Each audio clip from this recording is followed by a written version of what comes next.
Hi, my name's Melissa Merchant. I am a tutor for this unit and this particular semester, so Shakespeare, and this particular semester I have the pleasure of also acting in the production.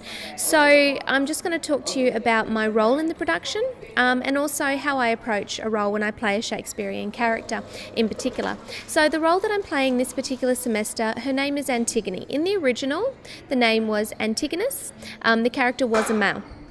However, as per usual, we have more females than we have males in terms of actors, so the character has been made a female, but she functions the same way as the original character did, in that she is there to question Polixenes and some of the decisions that he makes as a result of his insane jealousy, of his madness. So when he starts to accuse Hermione of being unfaithful, she's there to say, well, are you sure this is fact? Are you sure this is correct? She's also there to try and protect the child, Hermione and Polixenes' child, and ultimately, with Polixenes' permission, she takes the child away just after its birth to abandon it, basically, in Bohemia.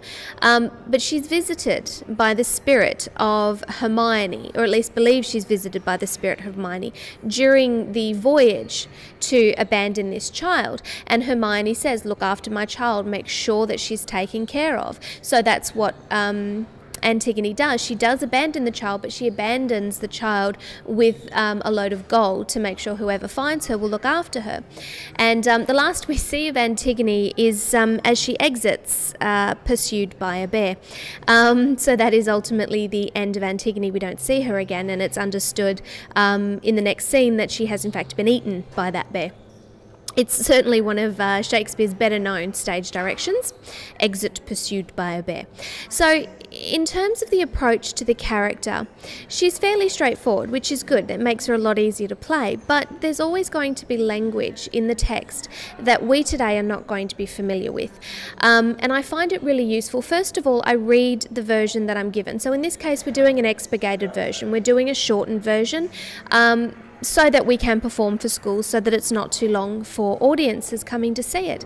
But what I'll do is I will always read the full version. So if we're doing an expurgated version, I'll always go back to the original, go back to the full version and read the whole thing, and then work out how my character functions within that, and then see how that translates to the shorter version. And the other thing that I'll quite often do, especially if there are passages that I'm not 100% certain about the meaning and so on, is that I will have a look at an annotated edition. Now, an annotated edition, what that does is it gives you one particular editor's idea of what that sentence or what that word is saying. And you can get annotated versions from a whole different bunch of publishers, and they'll all tell you variety of different things as to what each section is really saying. So what you then do as a performer is you make the decision what works best, one, for my character, and two, for this production that we're doing as a whole. So that's ultimately my approach and my character, and that's it.